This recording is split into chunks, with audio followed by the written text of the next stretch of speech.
మీరు ఎలా ఉన్నారు? నేను చాలా బాగున్నాను. ఈరోజు నేను చికెన్తో కర్రీ చేస్తున్నాను.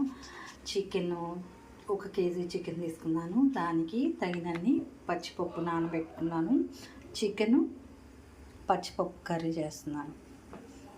పచ్చిశనగపప్పు నానబెట్టుకున్నాను. అలాగే తగినన్ని ఉల్లిపాయలు, కరివేపాకు, పచ్చిమిర్చి, కొబ్బరి, అల్లం వెల్లుల్లి. ఇందులో ఈ చికెన్ని ముందుగానే నానబెట్టుకున్నాను. తగినంత అల్లం వెల్లుల్లి పేస్టు, గరం మసాలా, చెక్క లవంగం, ధనియాల పొడి, కారం, ఉప్పు, పెరుగు అన్నీ వేసి నానబెట్టాను. ప్రాసెస్లోకి వెళ్ళిపోదాము. ఆయిల్ వేడెక్కిన తర్వాత అందులో చెక్క లవంగం కొంచెం దినుసులు వేసుకున్నాను. తర్వాత కరివేపాకు వేసేద్దాం. ఈ కరివేపాకు బాగా వేగిన తర్వాత ఆనియన్స్ ముందుగా తరిగి పెట్టుకున్న ఆనియన్స్, పచ్చిమిర్చి వేసేద్దాం.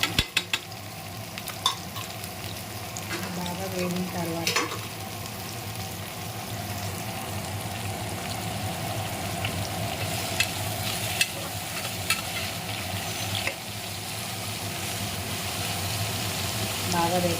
వేగిన తర్వాత నానబెట్టి వేయించుకున్న చికెన్ వేసేద్దాం. తర్వాత పచ్చిపప్పు, కొబ్బరి అన్నీ వేసేసి విజిల్స్ రానిస్తే చికెన్ పచ్చిమిరపప్పు కర్రీ రెడీ అయిపోతుంది.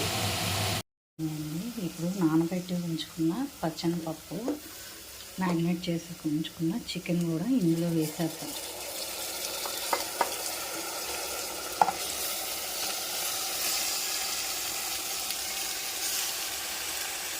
దీన్ని బాగా మగ్గపెడతాము.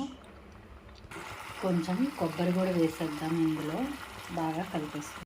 వరకు వాటర్ అంతా ఎగిరే వరకు వేసేసాము. ఇప్పుడు ఈ వేగిన దాంట్లో కొంచెం తగినంత వాటర్ వేసుకొని, ఇది ఆల్రెడీ నానిన చికెనే కాబట్టి ఎక్కువ వాటర్ పట్టవు. కొంచెం వాటర్ ఒక 2 విజిల్స్ వచ్చేస్తే పచ్చిపప్పు చికెన్ కర్రీ రెడీ అయిపోతుంది. కొత్తిమీర వేసి దింపేద్దాం. ఇప్పుడు 2 విజిల్స్ రానిద్దాం. ఎగిరిపోయిన తర్వాత వాటర్ అంతా ఎగిరిపోయిన తర్వాత కొత్తిమీర వేసి దించేసుకుందాం. అంటే పచ్చిపప్పు chicken curry ready. Thank you. మీరు కూడా ట్రై